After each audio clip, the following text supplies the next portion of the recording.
Galerinha, boa noite, graça e paz, amado de Deus. E hoje, né, bora começar mais uma noite, né, falando a respeito do Jesus histórico. Primeiro desculpa eu sumir, entendeu? Eu sumi por conta de muita correria, entendeu? O dia a dia é horrível e também final do ano, começo de ano, é sempre aquele negócio, né? Mas a pedido de um irmão nosso daqui do canal e tal, ele pediu pra gente falar um pouquinho sobre Atos dos Apóstolos, né? Tem uma blogueira aí, uma youtuber, né? Juliana Cavalcante. Ela falou recentemente, né, que Atos dos Apóstolos não tem valor histórico nenhum, né? Que é tudo mito e tal, lenda. E hoje eu vou responder com base na crítica histórica, né? No que o James Dunn vai falar.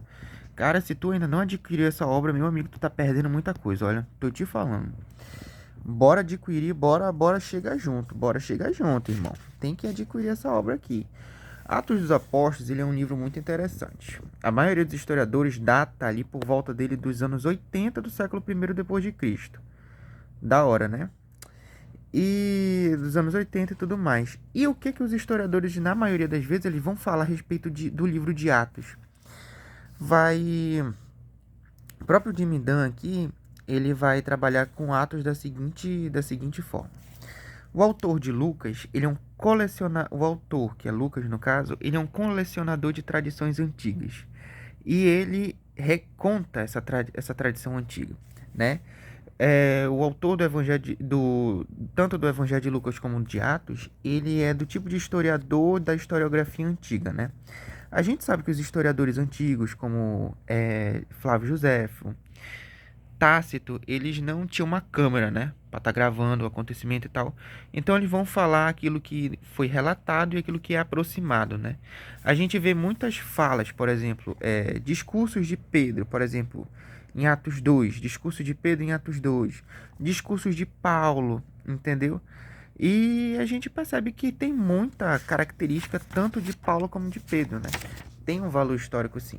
Aí que ele vai falar um pouquinho de autoria, né?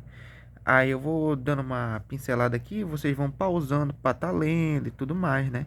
Porque eu reconheço que nem todo mundo tem condição, né, de tipo tá comprando esses livros, né? Porque esses livros são caros só, caro que só, né? Então é complicado mesmo. O que a gente vai ter sobre o livro de Atos? O livro de Atos, ele é muito bom historicamente. Por quê? Porque o autor, como eu já disse, ele é um historiador, não é mesmo? A historiografia mais antiga. E ele vai estar trabalhando com tradições antigas. E ele é muito. E o autor de Lucas, ele é muito. Como é que é? Ele é exato nas coisas que ele fala. Tanto questão de geografia, questão política, questão de divisão e tudo mais. A questão de gênero que ele vai falar um pouco. Há um consenso quase universal, apesar de inúmeras qualificações, de que o texto deve receber o rótulo de história em pelo menos algum sentido. Então, aquele negócio que a Juliana Cavalcante falou, né? De que Atos dos Apóstolos é tudo uma lenda. Rapaz, tá errado, mano. Tá errado e muito. Olha aqui, ó. Esse livro aqui ele é muito grande. Ele vai trabalhar quase todos os atos. Quer dizer, ele vai trabalhar tudo dentro dos Atos dos Apóstolos, né? Então, o livro mais recomendado para você que quer estudar crítica histórica e Atos dos Apóstolos de um perfil histórico é Começando em Jerusalém, do James Dunn. Aí é que ele vai falar aqui, né? Não existe um único tipo de historiador antigo que seja ideal. Quase todas as tentativas recentes de caracterizar os evangelhos e as epístolas com categorizações falham porque os documentos do Novo Testamento não se encaixam em um modelo único.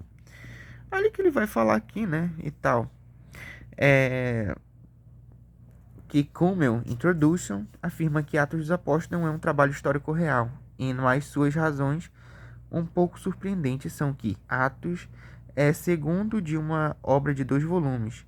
São muitas das marcas da escrita histórica real que se perdem. Completude de material, exatidão de detalhe histórico, cronologia consistente, interesse de biográfico e tudo mais. Um critério pelo qual desqualificaria não poucos historiadores antigos. E é aquele negócio que eu falei, né? Lucas, ele atende muito a historiografia antiga. E um historiador antigo não é um historiador moderno, né? Então a gente não pode cobrar muito e exigir muita coisa, né? Como eu tá fazendo aqui. Ele tá exigindo demais. A gente sabe como é que funciona a historiografia antiga. Tem sim um valor histórico, tem um núcleo histórico por trás de tudo aquilo, né? Não é inventado, entendeu? Claro que ele vai contar com uma narrativa de uma pessoa de fé, né? Mas não quer dizer que aquilo dali seja invenção, né? Os discursos de Pedro, muitos dos discursos têm uma característica semítica.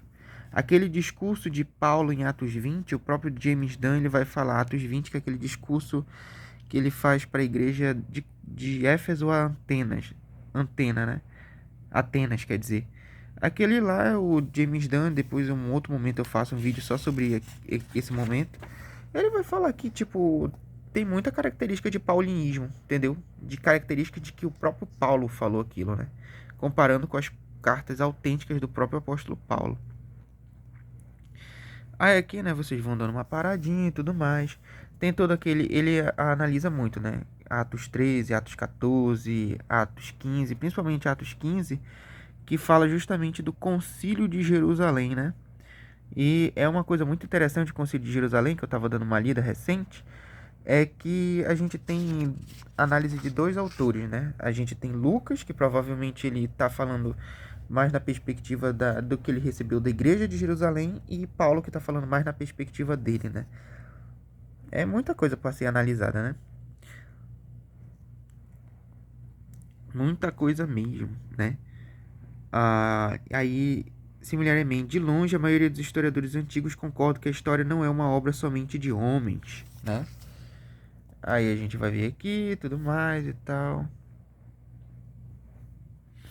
Por fim, devemos tomar cuidado para não julgar os atos de Lucas pelo cânone da historiografia moderna. Não é que os historiadores antigos estivessem menos interessados no que aconteceu, em períodos e eventos significativos do passado do que os historiadores modernos. Mas os historiadores modernos têm materiais de origem muito mais extensos e métodos mais refinados, enquanto o historiador antigo como Lucas não tinha obras de referência ou, ao contrário de alguns dos contemporâneos, acesso a arquivos e tudo mais. É aquilo que eu acabei de falar, né, gente? Aí aqui tal, ele vai falar aqui só sobre essa questão do valor histórico, né? A questão não é se Atos é uma boa história pelos padrões modernos, mas principalmente se pode ser considerado como uma escrita histórica responsável do mundo antigo. Por outro lado, há boas razões para respeitar o amplo alcance de seu relato sobre os primórdios do cristianismo. Vocês dão uma lida aí que eu vou só falar de outros momentos que eu já li aqui, né? Porque Atos dos Apóstolos não é pequeno. Atos 2, a gente tem um grande valor histórico, né?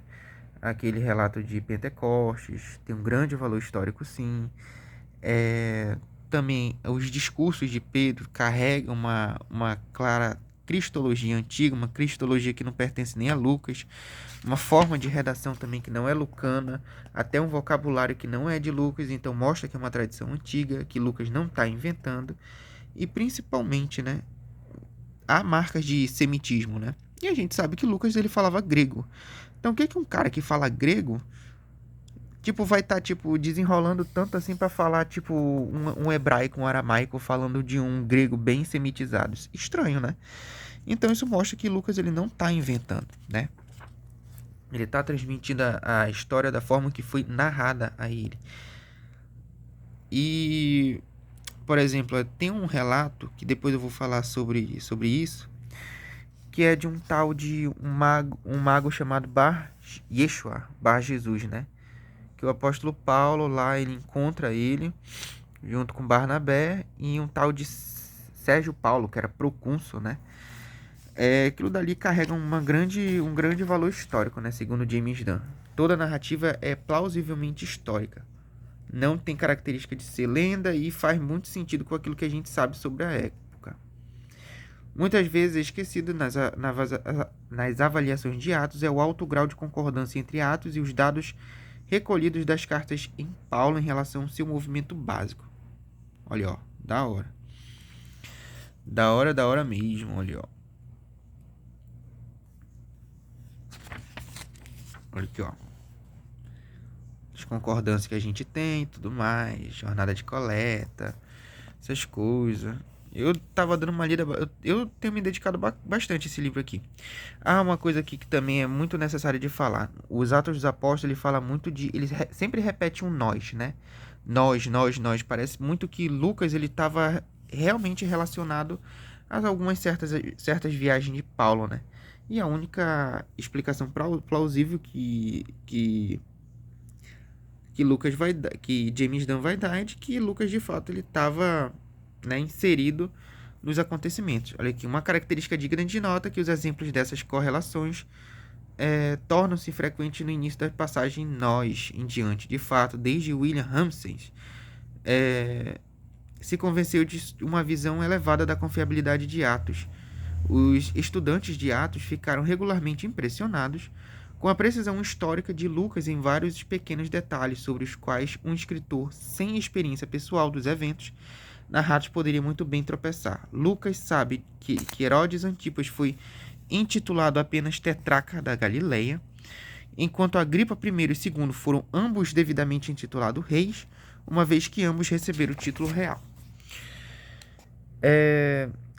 Ele fala também do procônsul, aquele tal de Sérgio Paulo, né? De uma forma bem correlacionada. Eu vou estar dando uma resumida aqui, né? Seu relato de expulsão dos judeus de Roma por Cláudio é confirmado pelo famoso relato de Suetônio. Seu conhecimento dos vários ofícios em Éfeso mencionados em Atos 12 é exato, procônsul, secretário de Estado, escrivão municipal e tudo mais. Olha aqui, tudo mais.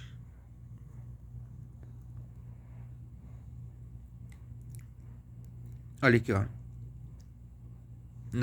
Nós temos razão em dizer que a literatura antiga não preservou nenhuma imagem de Éfeso, dos tempos imperiais, comparável por sua veracidade realista para a narrativa de Estado de Paulo lá em Atos dos Apóstolos. E seu conhecimento, aí aqui ele vai continuar, né? E o seu conhecimento dos direitos da cidadania romana, dos procedimentos judiciais, reflete as condições das décadas médias do primeiro século, não as das décadas posteriores durante a qual ele provavelmente escreveu Atos. Também é digno de nota que Ponto José em particular confirma muitos dos detalhes de Lucas, de forma que poderíamos atribuir a sua imaginação narrativa. Judas o Galileu e Teudas, o egípcio, um Félix e Festo, toda essa narrativa. Em uma época que ele vai concluir, né? Em uma época em que não havia almanaques fornecendo informações prontas sobre títulos e datas de funcionários e nenhum acesso fácil e registros oficiais por alguém da provável posição de status de Lucas, os deslizes já indicados são facilmente explicáveis. Ao mesmo tempo, a exatidão de tais detalhes, representações que acabamos de listar, dificilmente pode ser mais bem explicado do que pelo próprio envolvimento de Lucas com aqueles empenhados nos eventos, ou com outras palavras, ou por ter acesso aos relatos de testemunhos oculares. O próprio James Dunn vai falar que não há necessidade de duvidar que Lucas ele conheceu as testemunhas oculares e que ele bebe de testemunho ocular, né? Não há necessidade de duvidar disso, né? Então, galera, é isso aí. Quem estava em dúvida de se existe... claro que as coisas têm que ser analisadas com mais capítulo por capítulo e tudo mais, né? Só que só para dar uma resumida aqui, em outras partes do livro ele também vai falar que não há necessidade de duvidar do relato de Atos dos Apóstolos, né? Historicamente falando. Então é isso, galera. Valeu e tamo junto. Curta. Não se esqueça de se inscrever, compartilhe. E é isso aí. Falou, tamo junto.